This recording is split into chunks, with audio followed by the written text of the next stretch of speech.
Bonjour, Pentagram TV, Pentagram African Foundation, nous sommes avec le maître Jean Kalou de l'Ordre des Rois Mages. Avec lui nous parlons des sciences occultes et spirituelles. C'est un grand thème. Aujourd'hui nous en sommes à la 12e partie. 3, 7, 12, ce sont des nombres assez spécifiques et qu'on pourra détailler éventuellement plus tard. Et bien 12e partie donc de ce grand thème sur le monde des esprits. Avec lui nous allons avoir la chance, bien entendu, de parler de la prière, des invocations relativement à ce thème précis. Jean Kalou. Merci à vous. Salut à tous nos amis et frères de Pentagram TV. La prière dans les sciences occultes. La prière dans les sciences occultes est beaucoup mathématique. C'est-à-dire, je vais révéler, pour ceux qui ne le connaissent pas encore, je vais révéler aux membres du groupe d'aide spirituelle les grandes heures naturelles de prière. Voyez-vous, les 4 éléments que j'ai cités tout à l'heure, dans les 24 heures dans lesquelles nous sommes, il y a 24 minutes où un élément domine. C'est-à-dire il y a un temps où les esprits du feu sont actifs sur la terre. À ces heures-là, si vous faites ne serait-ce qu'une minute de prière, 3 minutes de prière, 5 minutes de prière, c'est déjà suffisant. Si vous faites une prière à cette période, une prière de protection par exemple, une prière pour avoir de l'énergie pour affronter certaines difficultés, une prière pour être victorieux par exemple sur des ennemis ou des adversaires, et que cette prière est faite à l'élément où là l'élément feu est dominant, cette prière a 70% de succès. Si vous faites une prière là où l'élément eau est dominant, une prière de chance, d'amour, de se faire aimer, de rayonner, elle a 70% de chances d'être exécutée. Si vous faites une prière où l'élément air domine, alors que vous préparez un examen, un concours, où vous priez pour que votre mémoire puisse s'accroître, pour que votre inspiration soit bien indiquée, à l'élément air, vous avez plus de 70% de succès. Si vous priez là où l'élément terre est dominant, pour une affaire matérielle, une demande d'emploi, pour une affaire, pour un commerce, etc., vous avez plus la chance de trouver solution. Voyez-vous, donc connaissant les 4 éléments de la nature dans lesquels nous partons, faire l'ossature même des sciences occultes et spirituelles, connaissant le calendrier de ces 4 éléments, vous ne prierez plus par hasard. Sinon, vous ne ferez que bavarder. Est-ce que les périodes descendantes et ascendantes de la Lune sont également influencent ces évocations-là? Les périodes de la Lune ascendante et descendante influencent aussi, mais ne déterminent pas. Les astres influencent nos actions, mais les astres ne déterminent rien. Vous comprenez un peu? Pour un maître comme moi, je n'ai pas besoin d'attendre l'élément feu pour faire un rituel de protection pour quelqu'un. Parce que mon initiation, ma nature est devenue que je suis à la fois dans le feu et dans l'eau, dans l'air et dans la terre en même temps par le processus de mon initiation, par la dilatation de mon esprit qui a enveloppé tous ces 4 éléments. Donc je suis différent de celui qui est en bas. Voilà. Si vous êtes étudiant à l'université, ne vous moquez pas de celui qui a l'école primaire. C'est son niveau d'évolution, son niveau de conscience. Vous comprenez un peu? Donc en connaissant, ne serait-ce que parce que lorsqu'on parle des phases lunaires, des phases, c'est difficile à calculer.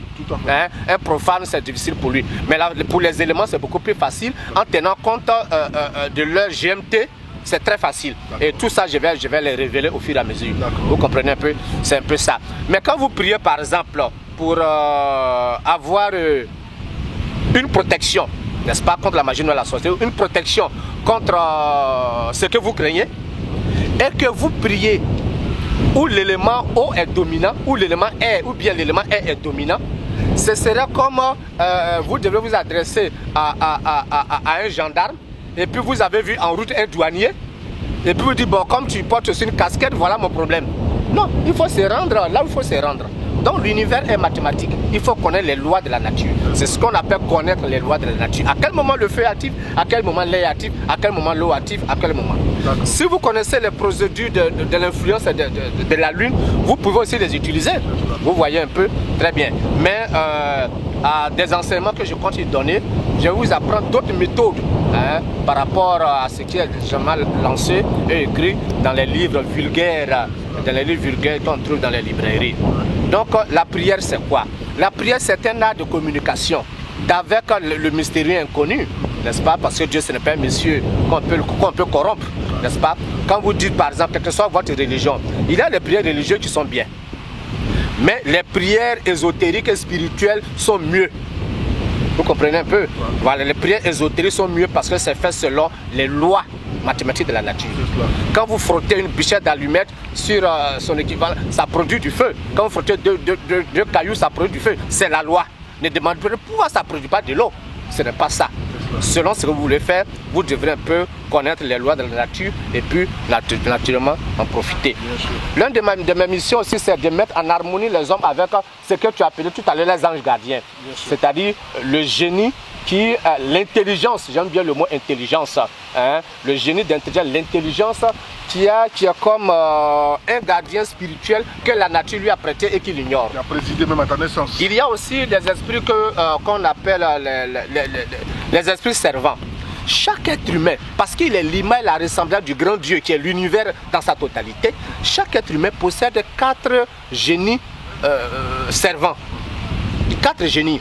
Le premier génie est actif auprès de l'être humain du lever du soleil jusqu'à midi.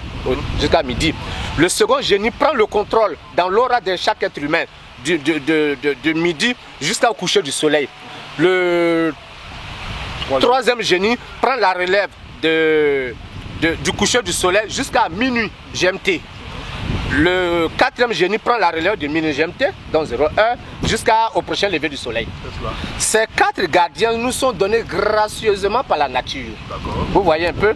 Mon rôle aujourd'hui, de faire connaître un peu tout le monde, et surtout mes frères de la diaspora et d'Afrique, ces génies-là. Qu'est-ce qu'il faut faire pour rendre ces génies-là actifs?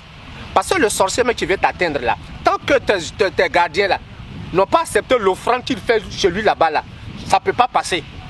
Tu comprends un peu? Ça ne peut pas passer. S'il est actif auprès de toi, lui il se plante. Malgré le sacrifice, il va te poser la question, il t'a fait quoi et puis tu veux le tuer. Mais généralement, l'ignorance de l'être humain fait qu'il ne sait pas ce qui est autour de lui. Or, la 4e dimension est autour de lui et interpénétrée à la 3e dimension. Tout à fait. Vous voyez un peu. Les mondes ne sont pas superposés, les mondes sont interpénétrés. Vous voyez un peu. Donc, nous avons 4 génies que la nature nous a déjà donnés. À nous déjà maintenant de les rendre actifs par la connaissance.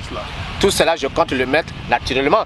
C'est pour ça que j'ai été formé de pays en pays pendant 33 ans à la disposition de cette fondation internationale. Mesdames et messieurs, vous êtes les bienvenus sur la fondation, le Pentagram African Foundation. Vous pouvez être, blanc, vous pouvez être jaune, rouge et tout ça. Vous pouvez être libanais, vous pouvez être arabe et tout ça. La fondation vous est ouverte tout de même parce que en spiritualité, eh bien, la couleur, il n'y a pas de couleur. Il n'y a pas de couleur. Eh bien, il y a plusieurs, dans cette fondation, plusieurs chambres, plusieurs départements qu'on va certainement éplucher au fur et à mesure ensemble et répertorier avec vous. Oui, en effet, il y a le groupe d'aide spirituelle. Ça, c'est un corps à corps entre les membres et moi. Je dois les guider, je dois révéler certains mystères. Il y a l'académie en ligne. L'académie en ligne va donner des formations qui peuvent durer 1 mois ou 2 mois ou 3 mois sur des sujets bien donnés, n'est-ce pas? Il y a la boutique ésotérique où on peut trouver le patrimoine végétal, n'est-ce pas, spirituel du beau continent qu'est l'Afrique. Vous voyez, nous avons des plantes qui sont à caractère dominé par l'élément feu, des plantes qui sont dominées par l'élément eau, etc., etc. Nos chamans africains, nos ancêtres africains, lorsqu'ils veulent communiquer avec les esprits de l'eau, par exemple, ils se lavent ou ils se parfument avec les plantes de l'élément eau. lorsqu'ils veulent faire des rituels avec les esprits, les puissances du feu, alors ils consomment certaines plantes de l'élément feu, etc. Vous savez que nos ancêtres étaient donc des savants. Ils connaissaient la nature et ils obéissaient aux lois de la nature et ils pouvaient avoir de l'influence. Nous, les hommes d'aujourd'hui, un peu noircis par l'ignorance de la religion, voilà le grand mal de l'Afrique. La religion qui devrait peut-être devenir un facteur de synthèse est devenir un facteur guerrier très dangereux et très amer. Or, l'ignorant, c'est un malade mental. L'ignorant est un malade mental et c'est pour ça, c'est vrai, l'ignorant qui va demander mais pourquoi mage, vous ne faites pas de bédou magique, pourquoi vous ne faites pas de l'argent facile, l'argent rapide, et le mage de répondre quand le sage montre la lune avec son doigt, et bien l'idiot lui regarde le doigt plutôt que de regarder la lune. C'est bien de ça qu'il s'agit dans cette bibliothèque de la connaissance initiatique avec le mage Jean Kalou. La fondation est ouverte, la fondation est à votre disposition, mais aussi suivez avec nous et partagez, likez et commentez. Pentagramme TV dans la 4e dimension, c'était avec le mage Jean Kalou. Merci de nous avoir suivis, merci et bonsoir. On continue à d'autres missions.